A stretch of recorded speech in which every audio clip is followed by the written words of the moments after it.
तो ब्लैक सी में नाटो के शिप पर हमला हुआ है। ब्लैक सी में रूसी सप्लाई लाइन पर यूक्रेन ने किया है प्रहार। ब्लैक सी में कमर्शियल शिप पर यूक्रेन ने ड्रोन अटैक कर दिया। यूक्रेन ने रूस जा रहे तुर्की के शिप पर ड्रोन अटैक किया है। हमले के बाद जहाज में आग लग गई, 5 क्रू मेंबर्स घायल हुए हैं। रूसी बंदरगाह तुआप्से के पास शिप को किया गया टारगेट। जहाज तुर्की के सैमसन पोर्ट से रूस जा रहा था। तुर्की ने कमर्शियल जहाज पर हमले की निंदा की है। मेजर जनरल अश्विनी सिवाच हमारे साथ मौजूद हैं। सिवाच सर, ये ब्लैक सी में भी तनावपूर्ण हालात नजर आ रहे हैं। नाटो के शिप पर हमले के मायने क्या है, इसका अंजाम क्या भुगतना पड़ सकता है यूक्रेन को? हाँ बिल्कुल, देखो एक स्ट्रैटेजी देखनी पड़ेगी। यूक्रेन ने क्या किया है कि उसको पता है कि ब्लैक सी से ही ज्यादातर व्यापार होता है रूस का। उसके अंदर कम से कम उसने लास्ट 1 महीने के अंदर काफी शिप्स को बर्बाद किया है और ब्लैक सी में जो फ्रीडम ऑफ नेविगेशन था रूस का वो बिल्कुल खत्म हो गया और उसके पास मेन एम है उसकी सप्लाई चेन को काटना। और ये तुर्की का जहाज जो रूस जा रहा था इसको इन्होंने अटैक किया है। क्या इनको मालूम था ये नाटो का है? ये कहना बड़ा मुश्किल है। मगर 3 काम बहुत इंपॉर्टेंट किए यूक्रेन ने चंद एक टाइम में। एक तो उन्होंने ब्लैक सी के टारगेट किए हैं इनकी शिप।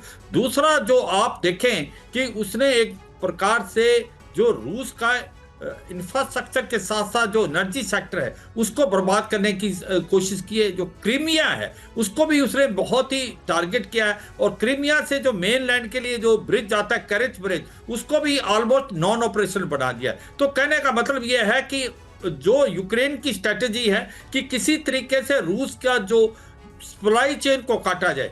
ऐसे में रूस भी पलटवार कर रहा है। रूस क्या कर रहा है? रूस करता है कि जो ओडिशा इसका पोर्ट है उसको एक प्रकार बर्बाद किया जाए और यूक्रेन को लैंडलॉक कंट्री बनाया जाए। तो ये वार और पलटवार होने इसमें कोई शक नहीं। जो एक आपने इशारा किया था पेट्रोल मिसाइल और थार, मुझे लगता है उसकी भारी कमी है और सबसे ज्यादा वीकनेस आज यूक्रेन की उसका एयर डिफेंस सिस्टम बिल्कुल नहीं है क्योंकि उसके पास पेट्रोल मिसाइल अब नहीं देने को है अमेरिका से। अमेरिका जो लड़ाई ईरान में लड़ रहा है वहीं पर कमी है। उधर यूरोप के अंदर इनके जो बेसिस है उनमें भी पेट्रोल मिसाइल सिस्टम नहीं है। तो यह सच्चाई है कि आने वाले समय में यूक्रेन का भारी नुकसान होगा और उसका जो इंफ्रास्ट्रक्चर है वो काफी बर्बाद कर पाएगा रूस। उसकी वजह यह है एयर डिफेंस सिस्टम बर्बाद। मगर बिल्कुल, और इस युद्ध में सिवाच सर काफी हद तक जो अमेरिकी एयर डिफेंस सिस्टम एक्सपोज भी हुआ है। पैट्रियट मिसाइल सिस्टम कैसे फेल साबित हुआ है, चाहे वो ईरान के खिलाफ हो या फिर हम देख रहे हैं जो यूक्रेन को दिए गए रूस के खिलाफ लगातार उनको ध्वस्त किया गया। एक और बड़ी खबर, मॉस्को पर हमले से भड़का है रूस। यूक्रेन पर हमले को लेकर रूस में बैठक हुई है। यूक्रेन पर न्यूक्लियर हमला कर सकता है रूस, यह बहुत बड़ी खबर है। रेडी टू अटैक मोड में न्यूक्लियर कैपेबल बॉम्बर्स, न्यूक्लियर तैयारी पर अमेरिकी मीडिया की यह बड़ी खबर सामने आ रही है।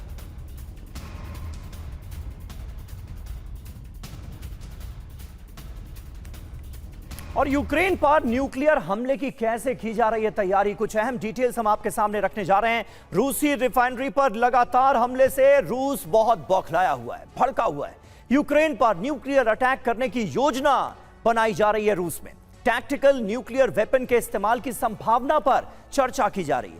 रूस के 2 एयरबेसेस पर Tu-95 बॉम्बर्स की तैनाती कर दी गई है। रेडी टू अटैक मोड में Tu-160 न्यूक्लियर कैपेबल बॉम्बर को रखा गया है। ब्लैक सी में ओरेश्निक, स्कैंडर, किंजल मिसाइल की तैनाती कर दी गई है। यह ब्लूमबर्ग के हवाले से जानकारी सामने आ रही है। और देखिए इस बीच एक और बड़ी खबर, सुपर वेपन फ्लाइंग चेर्नोबिल के परीक्षण की तैयारी में है रूस। रिपोर्ट्स ये बता रही हैं न्यूक्लियर टेस्ट साइट नोवाया ज़ेमिलिया में बढ़ी है हलचल। रिपोर्ट के हवाले से खबर, टेस्ट साइट में रेडिएशन मापने वाले विमानों की तैनाती कर दी गई है। तो अभी देखिए एक तरफ जो वेस्टर्न मीडिया है, यूएस मीडिया इस बात को लेकर काफी ज्यादा संभावना जता रहा है कि रूस न्यूक्लियर हमला कर सकता है। दूसरी तरफ देखिए एक और न्यूक्लियर कैपेबल मिसाइल का टेस्ट 2025 में बुरीवेस्निक मिसाइल टेस्ट से पहले किए गए थे।